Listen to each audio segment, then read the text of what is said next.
Okay, so now we're getting into the section of the course that has to do with social media.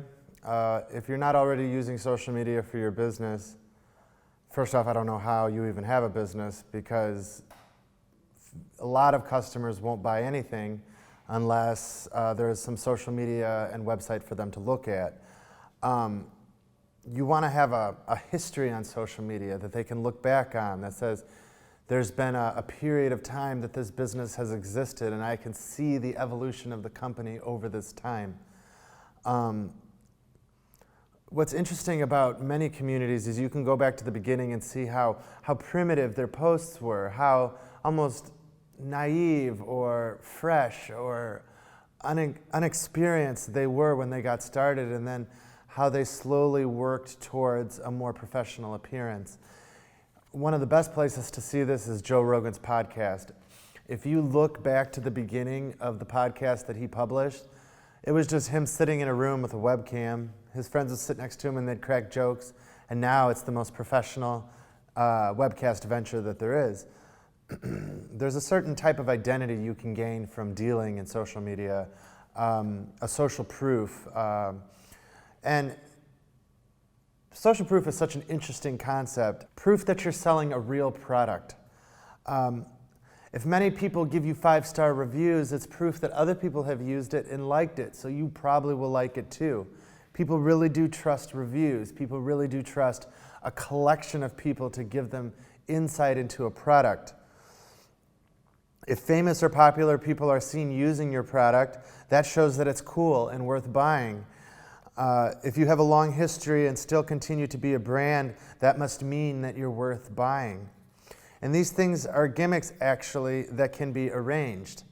You can purchase tens of thousands of likes or follows from computer farms in India and other countries. And you can pay people to be photographed liking your stuff, wearing your stuff. So all of it is in an attempt to establish yourself, or to demonstrate that you have been established in the world.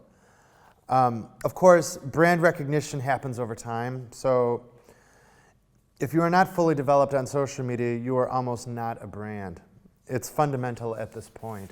In the following sections, we will do workshops on Instagram and Facebook and Twitter, and also marketing with video. And I highly recommend you look into each one of those. They each have something unique to say, just as unique as the platforms. But generally, there's this overall principle that says you will communicate a message to your customer base, to the market, especially the market that has already, to a certain extent, bought into what you're doing because they chose to follow you. I've said before that you should have an independent community that's not just about your brand, but that's about your interest group, general interest. For instance, if you're going to make a shoe company that has to do with racing shoes, you might want to also start a community that is celebrating the racing industry, famous racers, races that have recently took place or in history. You know, it has nothing to do with your brand, but then you can posture yourself as a sponsor. My brand sponsors this community, which secretly I also started.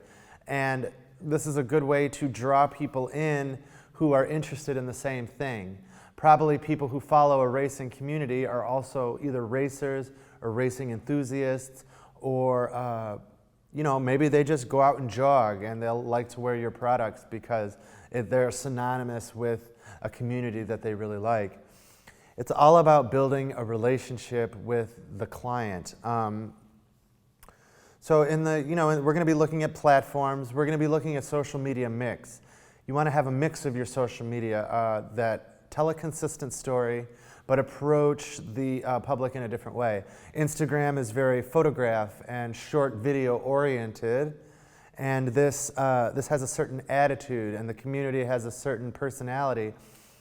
So if you're a very visual brand, or if you're an art-oriented brand, or if you're a brand whose story can be told in photographs, this is something you should focus on.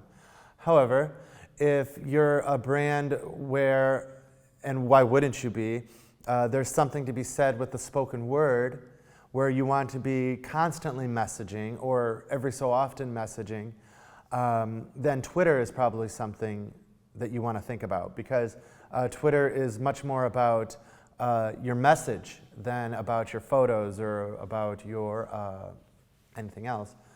And then, finally, there's Facebook, which is sort of an amalgamation of everything. You can have videos, you can have photos, you can have a verbal message, but it's more enclosed. In other words, Facebook offers so many other things that people live their normal everyday lifestyle on Facebook. So their like pages, the pages that you like don't always show up in the news feed, and it's just not so oriented towards the public. It's more oriented towards your personal choice.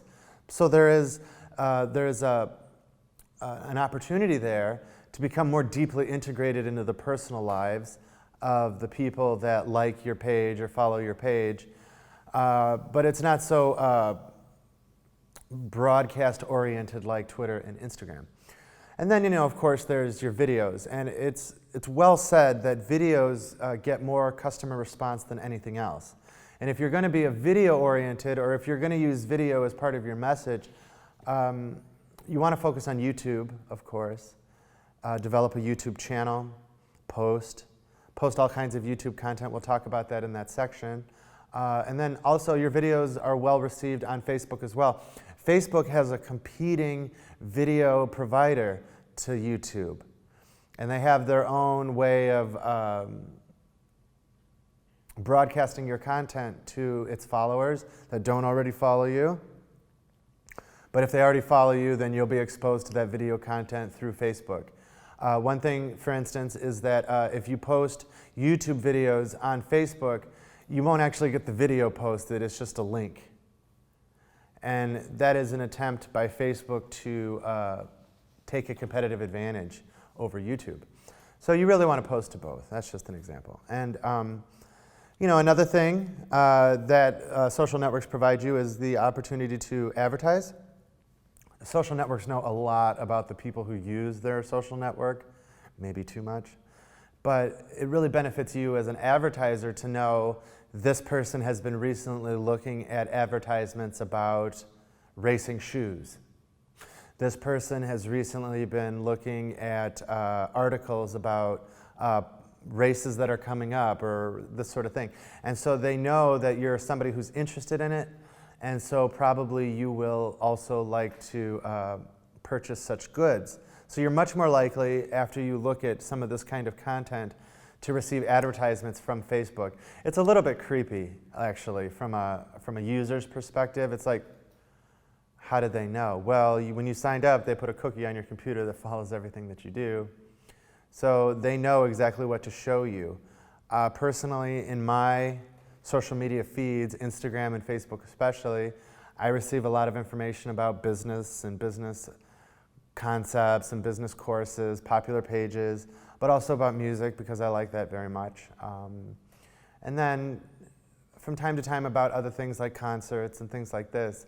And that's based on the pages that I've liked, but also what I'm currently looking for on other websites or other social media networks. So we will have a number of individual workshops on Facebook and Twitter, like I said, and so you'll be able to follow those, where I will go online and you will be able to see screenshots as I go through these different pages and talk about what's on them. But let's just quickly go over, since this is just an introduction, but let's quickly go over some basic points that will be useful. Some things that social media does for you is it helps you build a targeted audience, a targeted community. And that's why I think having a secondary community aside from your brand page is so very valuable. Organic community building, consistently produce enough great content. So when some professionals say you should be posting 100 times a day, well, that means, 15 pieces of content. And so one thing that'll really help you is sitting down at the beginning of your cycle year and just filling a folder with 1,000 pieces of content. Memes, quotes, infographics, photos of you in different situations that are relevant to the brand, Photos, if you're doing a community, then you want to put interesting photos that have historical photos or photos with a lot of words or a few amount of words, videos, historical videos. Like if you're doing a racing community, for instance, maybe you would show videos sometime of Jesse Owens winning a race, or you would show Usain Bolt winning sometime, or you would show different kind of promotional videos, or you would talk about a new shoe that just recently came out from a different brand. Oh, maybe not, but this is an example. You would talk about a new kind of racetrack that they're inventing, and that's interesting for our community. And it's just about an authentic expression of interest. And then at the same time, yeah, you're able to show this community is sponsored by my racing brand that you wouldn't necessarily need. It's not required that you demonstrate that this community is run by this brand. You would say this community is sponsored by this brand. So it adds legitimacy to your community, and it adds legitimacy to your brand. If your community gets much bigger than your brand ever does, then you can advertise other things over your community too. It's just like a separate business model. But it's also a tool. It's a tool that you should exercise. So you can also do paid community building, which is like hyper-targeting. This is mostly advertisement. You can target people by interest, age, gender, language, education level, location. There used to be a few others that got taken down because of,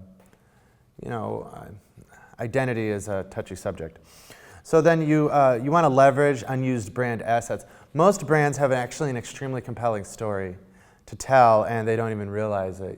That struggle that the founder went through to found it, that relationship that the brand has with spokespeople, and how did they develop that, and how did the brand become famous, or how did it develop a knowing, and what was it like in the beginning?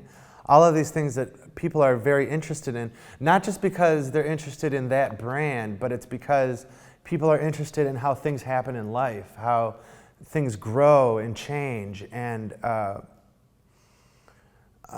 brand is actually a very intimate thing. It's much closer to most people than a lot of other people are. And don't forget to identify indirect content opportunities. When you're at an event for your community or for your brand, photograph it. Get close and photograph as much as you can. Suddenly you're a journalist. Suddenly you're a reporter. If you're on Twitter, you can write what's happening, and it demonstrates something that only Twitter could give, which is this reporting aspect, this journalist forum for this experience that is consistent with your overall purpose and messaging. And then social media allows you the opportunity to listen to your community. They can talk back to you.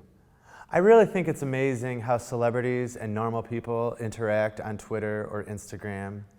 When I was young, 20 years ago or something, this wasn't the case. Celebrities were like almost not real people. If you ever saw a celebrity in person, it struck you like a bolt of lightning. It's like, oh my goodness, I know that face, and that's actually a real person. Now, you can just hurl insults at them and get them to quarrel with you online, or you can compliment them. They post pictures of their intimate lives, so you realize, oh wait, these are people just like me.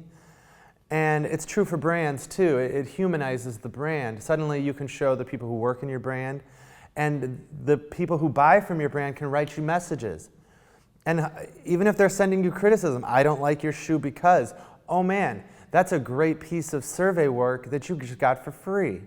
Now, you might be a little bit offended because this guy or this person is insulting this thing that you've been nurturing, but it might be useful content. So listen to your community, respond to their requests. If you're small enough, you should respond to their comments. And this it draws them into the brand more. It makes your brand seem like you're interested in them personally. And that is, that's a good thing.